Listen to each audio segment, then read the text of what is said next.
Hi guys, இந்த RR 310 பாத்தீங்கன்னா ஒரு 2 days முன்னாடி போஸ்ட் பண்ணியிருந்தோம். பட் அந்த பைக் வந்து இன்னொரு கஸ்டமர் அட்வான்ஸ் பண்ணி வாங்கிட்டாங்க.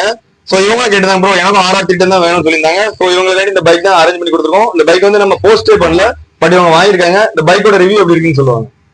பைக்லாம் சூப்பரா தான் ப்ரோ இருக்கு. நாங்க ஏற்கனவே 5000 கூகுள் பேல போட்டிருந்தோம். அந்த ஆர்ஆர் 310 கிடைக்கல, அவங்க எட்டி போயிட்டாங்க. திரும்ப ப்ரோ வேற வண்டி கிடைக்குமான்னு கேட்டோம். ஒன் டேல அரேஞ்ச் பண்ணி தரோம் ப்ரோ டைம் கேட்டிருந்தாங்க.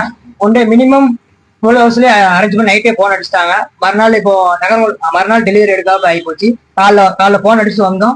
அது மாதிரி வண்டி எடுத்து கொடுத்தாப்புல. வண்டி சூப்பரா இருக்கு. நியூ இயர் ஆஃபர் ஆஃபர் கட்டும். டேங்க் ஃபுல் பெட்ரோல் பண்ணி கொடுத்தாப்புல. அது மாதிரி சென்ட்ரல் சர்வீஸ் நார்மலா பண்ணி கொடுத்தாப்புல. வண்டி நல்லா குவாலிட்டியா இருக்கு, தரமா எடுக்கலாம் ப்ரோ. எங்க இருந்து ப்ரோ வரீங்க? சங்கரங்கோல்ல இருந்து வரேன் ப்ரோ. ஓகே ப்ரோ, பைக் எல்லாம் ஓகே, பைக்லாம் சூப்பரா இருக்கு ப்ரோ. ஓகே ப்ரோ, நம்ம பேஜை ஃபாலோ பண்ணி வச்சிருக்கோங்க.